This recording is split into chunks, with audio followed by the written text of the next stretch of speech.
According to the latest round of polling, a majority of Americans right now believe that the anger of the protesters throughout the country is, in fact, justified.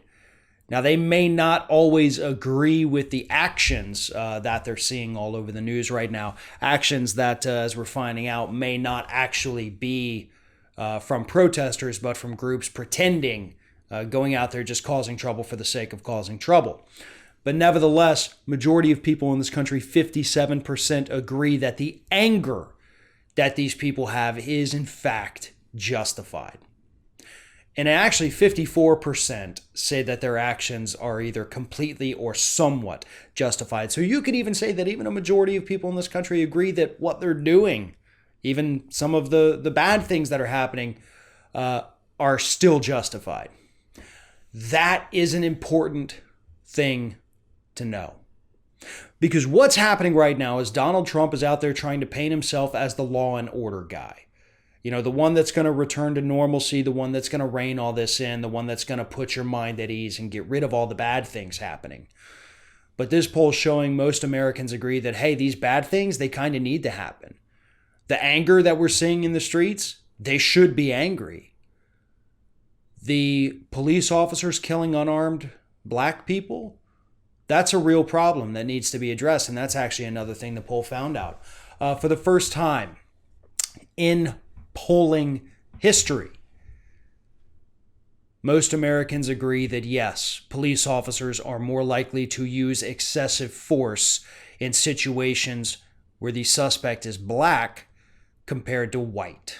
Similar situations, black suspect versus white suspect, for the first time ever, half of this country says yes, cops are going to use excessive force on the black guy, not the white guy.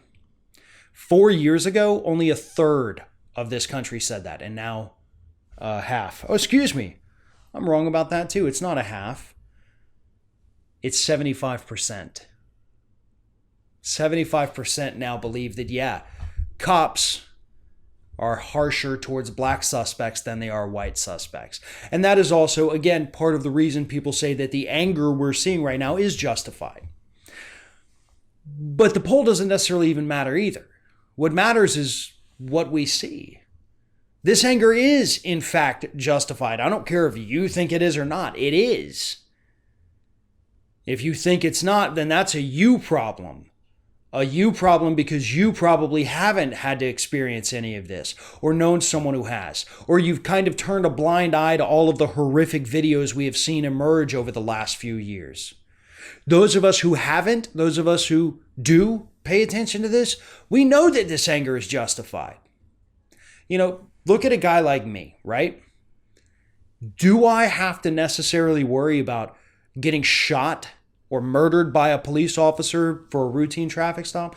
Probably not, right? My chances of that would probably be pretty low. I live in a very white area of Florida, unfortunately, and I'm a white guy. So I don't have the same worries, the same concerns as these other people do. I'll never fully know or understand or appreciate what they have to go through on a daily basis. The fear that they experience is something I'm probably never going to have to experience. But I can still stand in solidarity with them. I can still believe that, yes, what they're going through is horrific and needs to stop. It has to change, even without going through it. But there's still too many people in this country who think because they haven't gone through it that it doesn't exist. That because they haven't seen the videos, clearly it's fake news. That's not what's happening in this country.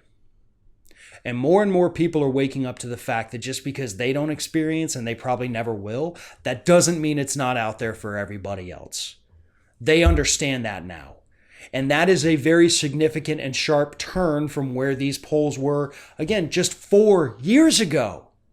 And we had plenty of these videos 4 years ago. This is a big shift. Historically, when we've had big protests like this in the past, electorally, they've gone against the party in power because the party in power was seen as to blame for it, and these people wanted to go towards the law and order candidate. Well, right now, the party in power is trying to be the law and order candidate. He literally tweeted out early this morning just the phrase in all caps, law and order. That's not going to work well for him. Americans aren't clamoring for law and order right now. What they want, according to the polls, is systemic change to where police officers stop killing unarmed black people. And I don't even think we need the phrase unarmed in there. Police just need to stop killing black people. That's what a majority of people in this public want. So Trump can tweet out law and order all he wants. The public isn't the same as it was in the late 1960s, and this isn't going to go for him the way it went for Nixon during that time.